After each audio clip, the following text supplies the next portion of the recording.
You know all the famous stories of the Old Testament, right? Eden, Babel, the Exodus. But what if I told you they aren't just separate, random events? What if they're all chapters in one single epic drama that's been hiding in plain sight?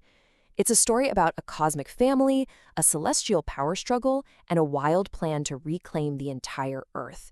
So today, we're going to unlock that narrative. This one sentence, wow, it is the key to this entire thing. This isn't just your standard good versus evil story. No, this is about cosmic succession. It frames this massive conflict where the divine beings who are kind of running the world right now are being put on notice. Their replacements, they're being chosen as we speak. And this quote tells us exactly how this whole story is going to play out. But to really get what's going on, we have to rewind. All the way back to the beginning, back to God's original blueprint for Earth, the Garden of Eden. Because before anything went wrong, there was a perfect design. Okay, so there's this one key idea you've got to get your head around, and it's called the Divine Council. The easiest way to think about it is like God's heavenly family, or maybe his celestial board of directors. It's an administration made up of these divine beings. The Bible often calls them sons of God. And they weren't just sitting around. They were active participants in how God governed the unseen realm. So the original plan, the blueprint, was just beautiful in its simplicity. You had a divine family up in heaven and a human family down on earth. And the whole idea was for them to rule together from Eden, which was this special place where heaven and earth literally overlapped. Two families, one team, governing in perfect harmony. That was the dream. Of course, we all know that's not how things turned out, right? The whole plan gets thrown into chaos. And the first major disruption happens at the Tower of Babel. Now, when you look at this event through this cosmic lens, it's not just a story about everyone suddenly speaking different languages. It's a divine judgment with massive world-altering consequences.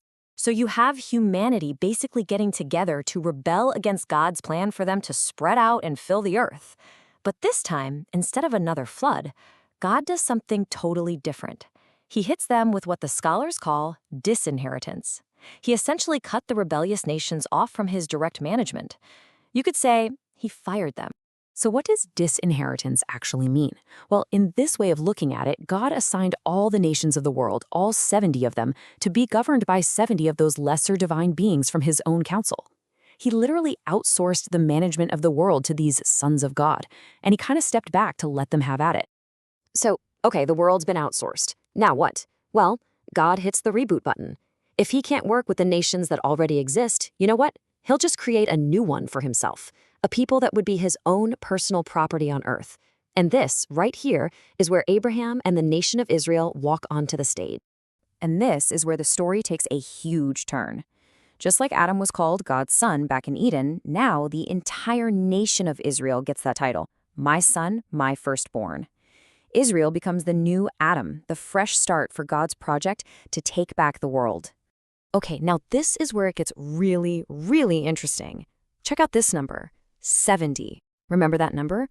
The 70 divine beings God assigned to rule the disinherited nations after Babel.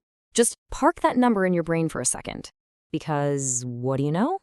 When God sets up his own nation, Israel, how many human elders does he appoint under Moses to be their governing council?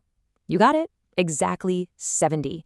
That is so not a coincidence. This wasn't just some cute parallel. No way. This was God throwing down a theological gauntlet. He was basically sending a message, telegraphing his entire plan. Hey, you 70 corrupt divine rulers, you're on notice. I'm building a human council of 70 that is going to one day replace you and reclaim the nations I gave you. This is a declaration of cosmic war. All right, so God's got his new nation. He's got his human council. Now he needs a new HQ on Earth, a new spot where heaven and earth can meet up. Eden was out of the picture, so its replacement became Mount Sinai, that holy mountain out in the wilderness. Now, before we go any further, we have to kind of redefine a word we all think we know, holiness. In this worldview, holiness isn't really about moral purity or being a goody-goody. It's about otherness. It's about a realm distinction. It's the absolute gap between God's sacred space of life and order and our ordinary, profane world of chaos and death. And there is no better picture of this cosmic geography than the famous ritual on the Day of Atonement. That ceremony with the two goats, It isn't just some ancient religious rite. It's a physical demonstration of this spiritual reality, these two separate and often clashing realms. Let's just unpack this for a second. You've got two goats. One goat is specifically for Yahweh. It's sacrificed, and its blood cleanses the sacred space, God's holy ground. But the second goat is for Azazel. Now, Azazel wasn't just a random name. In ancient Jewish thought, this was a name for a powerful demonic being whose turf was the wilderness, the unholy ground outside the camp. And that goat is sent away, banished to that realm. Now, let's be super clear here. This ritual is not God paying a ransom to some demon. Not at all. Think of it more like cosmic sanitation. The sin of the people, all that spiritual impurity, is physically removed from God's holy territory and sent back to the chaotic realm of Azazel, basically back to where it came from. Okay, so divine councils, spiritual geography, weird goat rituals, what on earth does this ancient cosmic drama have to do with us? Well, the writers of the New Testament pick up this exact storyline and bring it to this mind-blowing conclusion, revealing who the true heirs to this cosmic inheritance really are. And this is where the plan that started with just Israel goes global.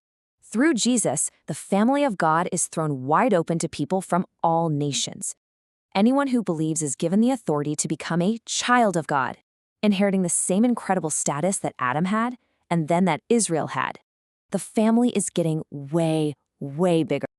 And you guys, the implications of this are just staggering. Believers are now called the true heirs of the world. Their ultimate destiny is to displace those same corrupt sons of God who were put in charge way back at Babel. This is why the Apostle Paul can say something that sounds so crazy to us, that believers will one day judge angels. They're literally being trained for a cosmic promotion. And this, right here, is where the whole story comes full circle. The end game has always been to restore that original Eden blueprint. The whole plan wraps up with a glorified human family pulled from every nation on earth, finally taking their rightful place to rule with God as his new, loyal, and eternal divine counsel. So, when you see the Bible through this cosmic lens, it just changes everything, doesn't it? It reframes all those stories we thought we knew into this single epic saga of loss, reclamation, and inheritance. Which leaves us with one final, pretty big question. If this is the grand story of the cosmos, what's your role in it?